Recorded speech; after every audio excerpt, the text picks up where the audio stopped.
welcome to another episode of Pause for Payments.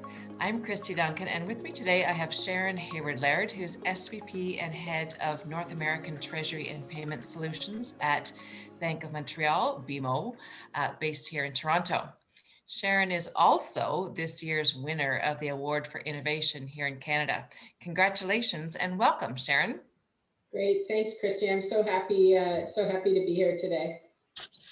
So let's dive in. We're going to talk today about hiring and engaging the next gen of talent, especially in such a dynamic market when fintechs are doing a lot of exciting things and working for a big bank might not appear as exciting as it once was way back when I was young. Sharon, I'm looking forward to this discussion, so let's get started. Great. You and I have well-established careers, but we know that we need to fill the pipeline with the rising stars right now. So they can take over as the boomers retire. How challenging do you think that will be for BMO? I think this is going to be a really challenging time with a lot of competition for payments talent. So for the talent, it's a great opportunity to really make sure you're going somewhere where you're valued. And as a leader, it means we need to be on our toes because things are changing fast. Customers are demanding more rightfully of us. And I think, one of the key KPIs I look at is my talent pipeline healthy? 74% of CEOs said in a survey with PwC recently that lack of availability of key skills is really going to be a concern. I think in payments in particular, I see two kind of key drivers of this concern. First is there are large-scale transformation programs happening all around the world. Payments modernization in Canada, a lot of the work that the Fed and TCH are doing in the US, and then a number of global programs. And so there are a lot of financial institutions looking for experienced talent to help them. And so, with so many industry programs, you do tend to expose your talent in a way maybe in the past in payments wouldn't have happened as much. And so you have somebody great and you send them to meetings, they're going to get courted by other institutions. And so you have to be mindful of that and make sure that your offering to them is really helpful. But then we also have, and you touched on it, new players to the market. And whether that is big tech, or smaller fintechs, people wanting to start their own business, or merchants themselves wanting to own more of the payment experience as part of an overall kind of loyalty play that they have. So all of these big programs, both by new players and the big projects, are definitely something to think about. And then I would say, secondly, payment roles are increasingly requiring not necessarily that everybody is a technology expert, but you have to be conversant in the large, the main issues around payments, things like understanding benefits of the cloud or AI or data, ISO, and just finding people who are, interested in that and have those capabilities. A lot of times, even existing payment SMEs might not know a lot about, being cloud enabled and the benefits of that. And so, you're really picking between a smaller available talent pool. And so to do that, you really have to be on your toes, I think. Yeah, all good points, Sharon. I guess it's what I've heard as the global war for talent. Not only are you competing with the big techs and the smaller fintechs, but other larger established incumbent players as well. Yeah, and I think that's a really good point, Kristy, that in the past we would say, okay, well, there's, five, six big banks in Canada, and then all the other global banks that operate in Canada. I think now we're seeing, actually, if somebody's looking to fill a role in the US or in Europe, they're open to hiring people in different areas. And so you can't just kind of benchmark yourself against, the other five large financial institutions and the global banks that are in Canada, and the credit unions and all the other great institutions. You need to look more broadly, especially at your talent that has those kind of rare skills where somebody might reach outside of their jurisdiction to fill a role.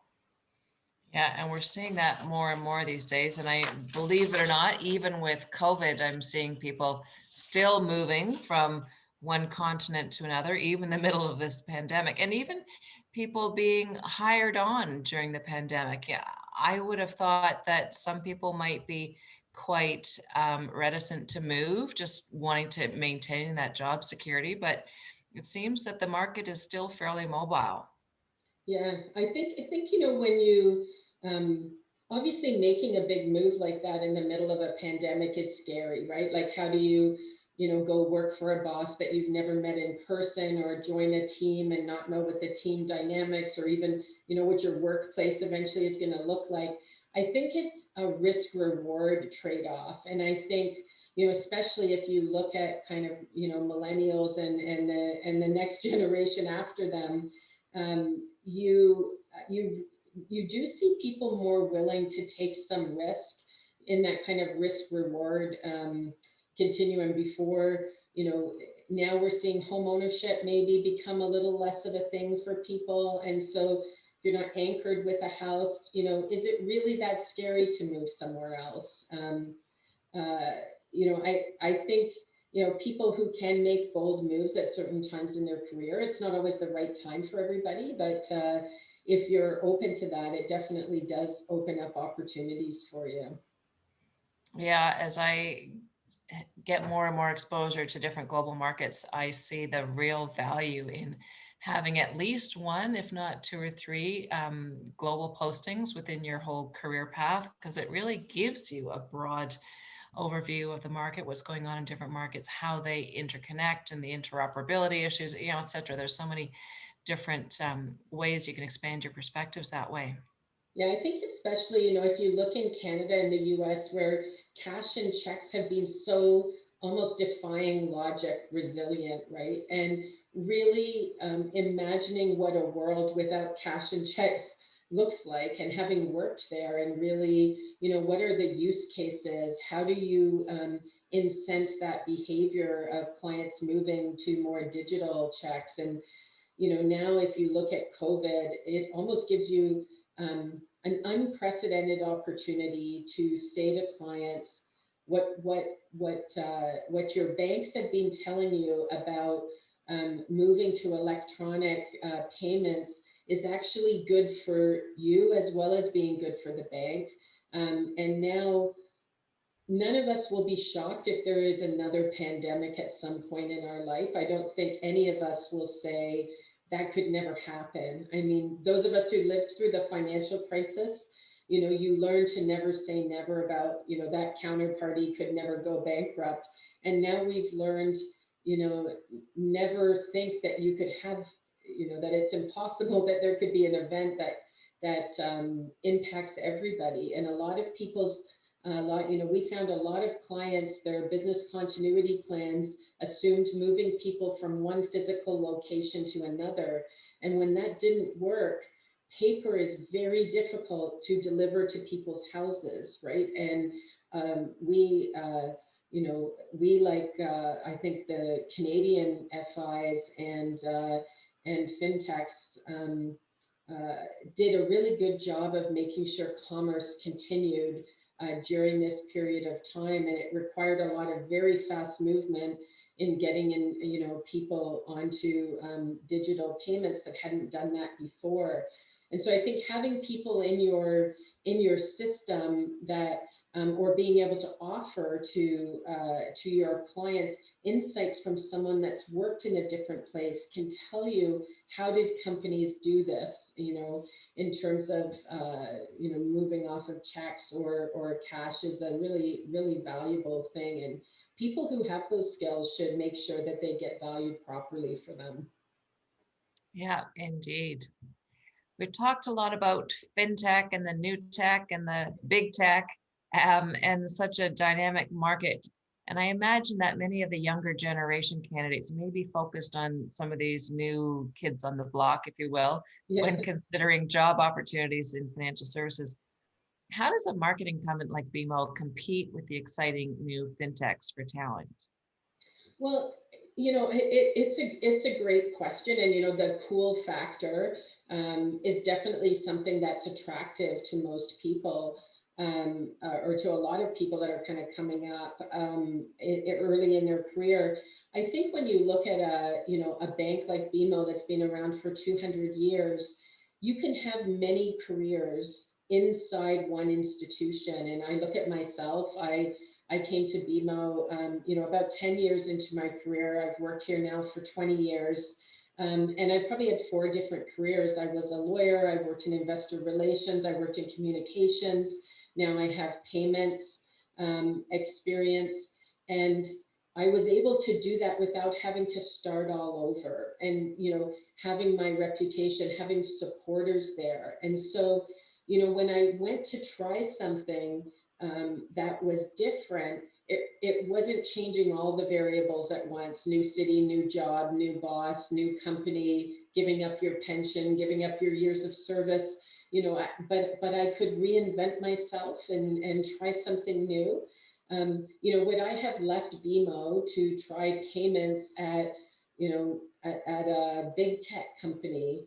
I wouldn't have been as sure about the culture and would I have fit in. And so there's something, going to a bank doesn't mean you have to go into one place and work there forever and never do anything different.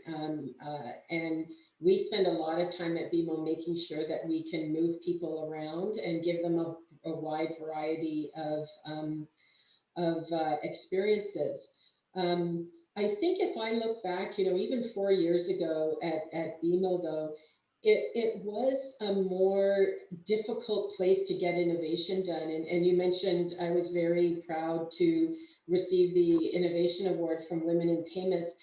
That work, I was very happy to receive it, was really a team award because one person cannot innovate by themselves. And some of the things we've worked on, like bioauthentic authentication, cash safes for clients in their own locations, some new things we've done on our online channel. These innovations are really teaching us we can move much more quickly. So, we've really invested in our technology architecture so that we can move much faster, more like a fintech, but with a really solid client base, and you can really impact a lot of people.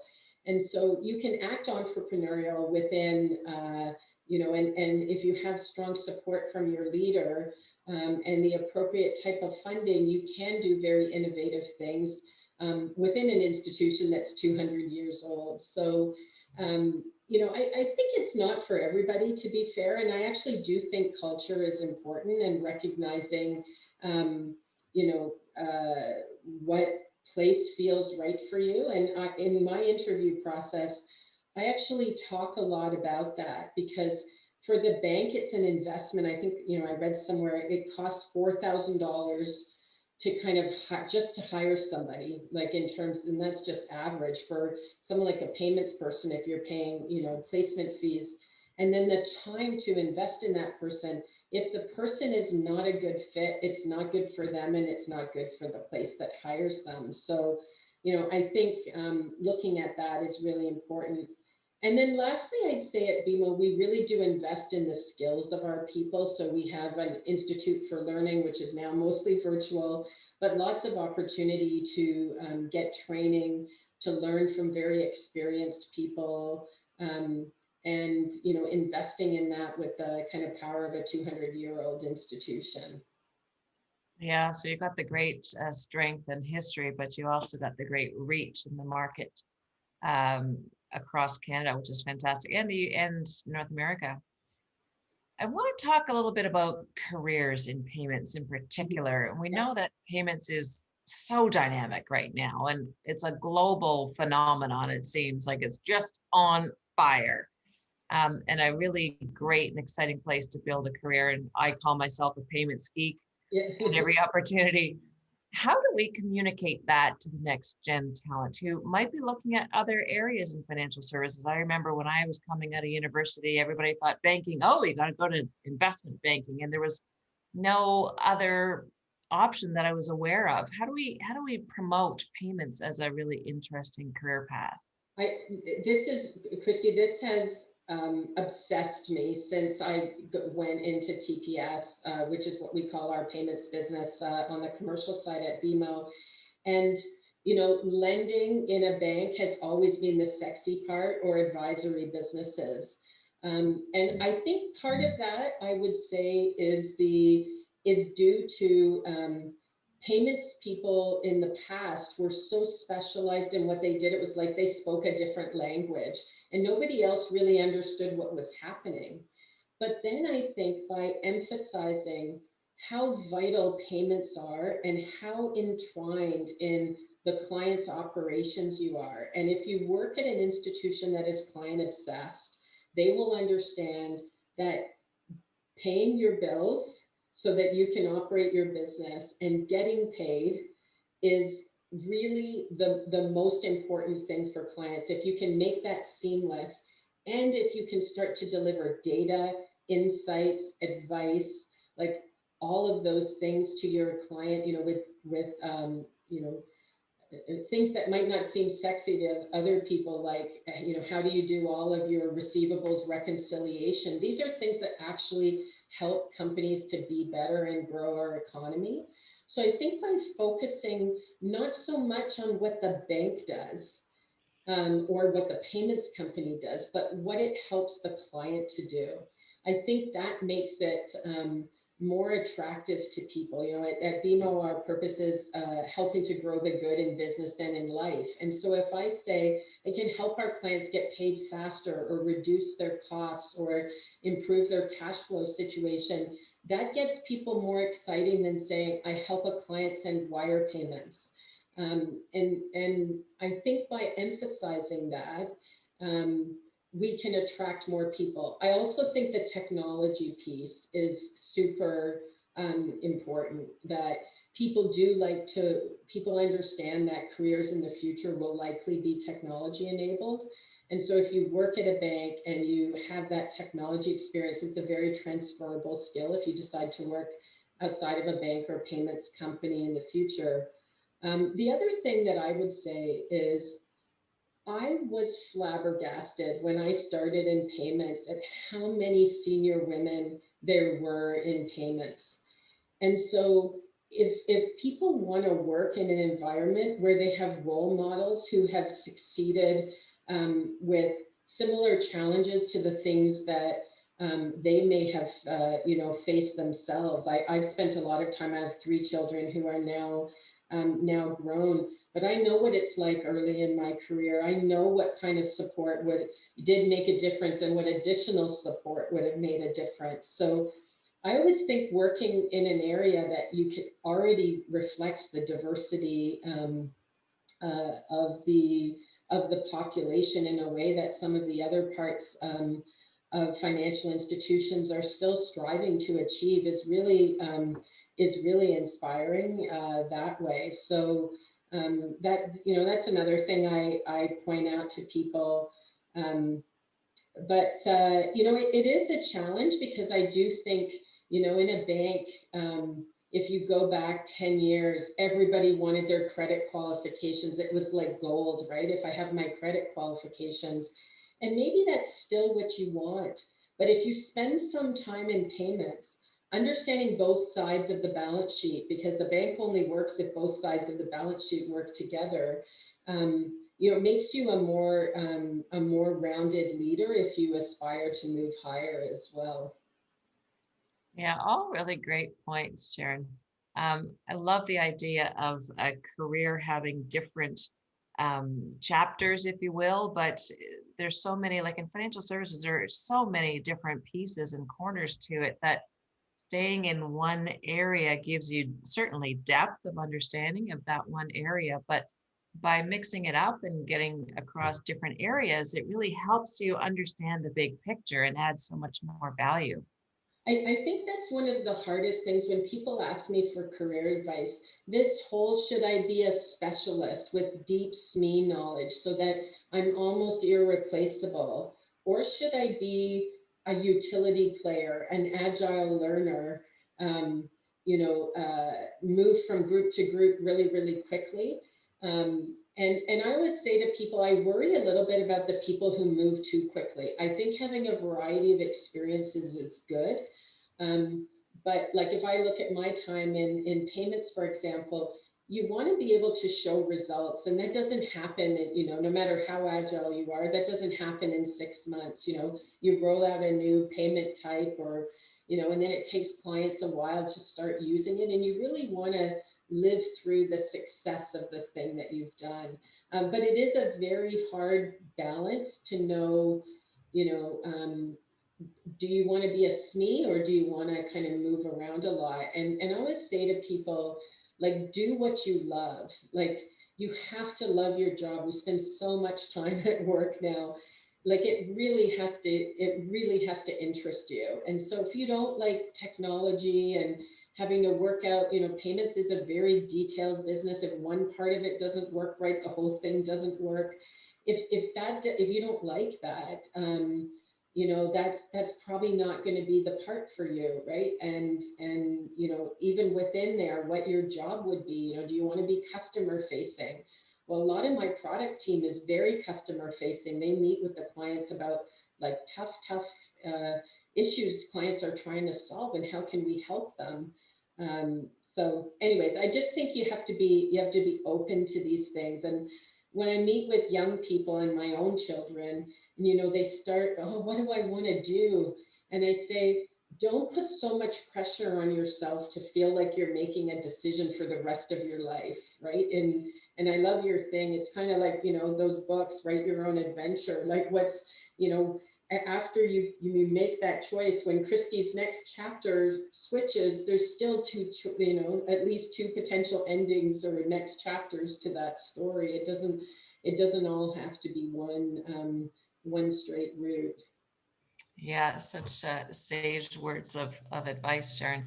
We had a keynote at our UK conference last year, Marion King from Royal Bank of Scotland, RBS, and she talked about two different types of roles. One being a foundational role where you learn the foundations, the building blocks of something, and the other being a springboard role. So you spend more time in your foundational roles, and the springboards you're just doing this as a stepping stone to a next career move, perhaps. Yeah, it's a great way to think about it. And I used to use the analogy when my kids were little. I don't know if people know Dora the Explorer, but she had this little backpack.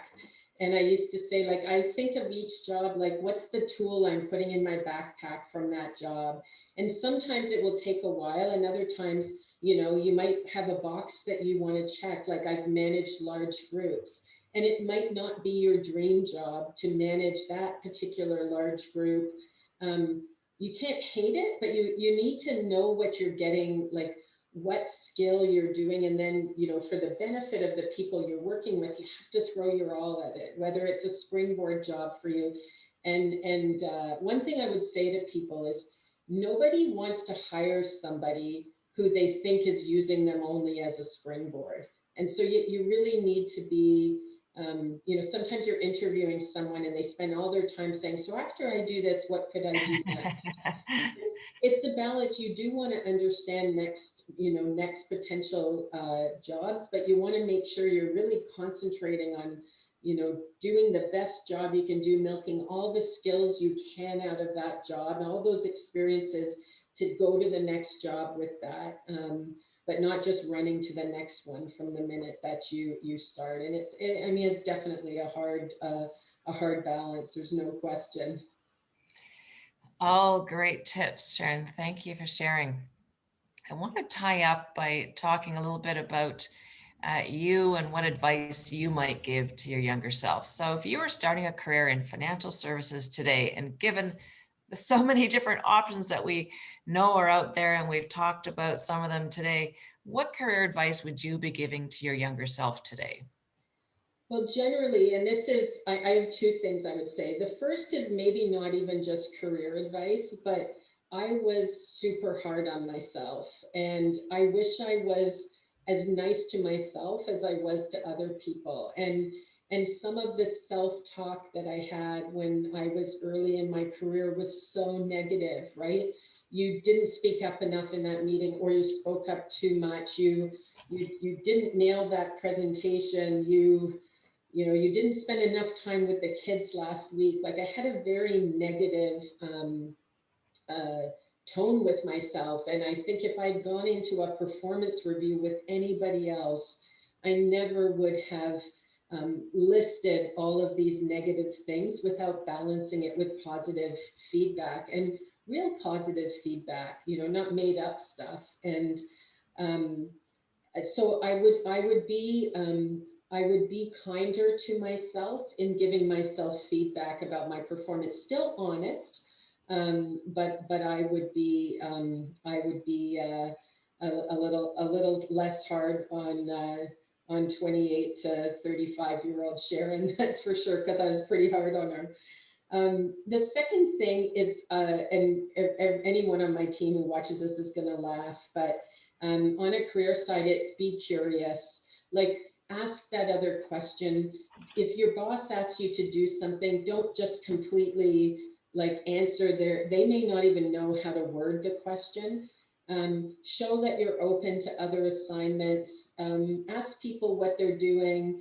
Show interest in other parts of the company that you work in, and I think you'll find people will think about you as a learner. And if people think about you as a learner, they'll take a chance to give you a job that's just a little bit of, more of, or maybe a lot more of a stretch, if they feel like you'll figure out how to get it done. So it's the number one thing I look in for people, is to be curious. And sometimes that's tiring, if you're just trying to get your work done. And sometimes you do have to say, I'm going to park that. I actually want to understand more about that, but I don't have time right now. I'm going to come back to that later. But make sure you circle back, email somebody after a presentation and say, I heard you talk about that, that thing you're launching. Can you tell me more about that? How did you get started in that? And, I sometimes, if I give a talk like this, people will email me and say, was it scary to move from being a lawyer to, working in finance at one point? And people love to kind of reminisce about that sort of thing. And I always come away from those conversations with people saying, that's a person who's interested in kind of educating themselves. And it really just gives people such a positive view about them. I love those. Those are really, really deep personal insights, Sharon. Thank you for sharing. This has been a great discussion, and I love the whole focus on engaging and inspiring the next gen of talent. It's been a really important topic, and I want to thank you for inspiring our audience and giving all of us some insight. So thank you, Sharon. Well, Kristy, thanks so much. I think it's great what Women in Payments providing a platform like that. As I sign off, I just want to say, anyone who knows me knows mental health is really important to me. And I hope everybody on the phone is taking care of their own mental health during these really challenging times, and watching out for the mental health of people around themselves, because we're going to get through this. We're going to come out stronger, but it's a very challenging time for people, and kind of recognizing that is super important. So thank you so much to Kristy and Women in Payments, and to everybody who watched. Thank you so much. Thanks so much, Sharon. And mental health is absolutely the right call. We all need to be mindful of our own and supportive of others. So thank you for calling that out. Thank you so much. I'm going to encourage all of our audience to join us online for the many other Pause for Payments webinars we've got hosting with inspirational leaders like Sharon from around the world and around the payments ecosystem. So thanks everybody for listening today. Thanks so much.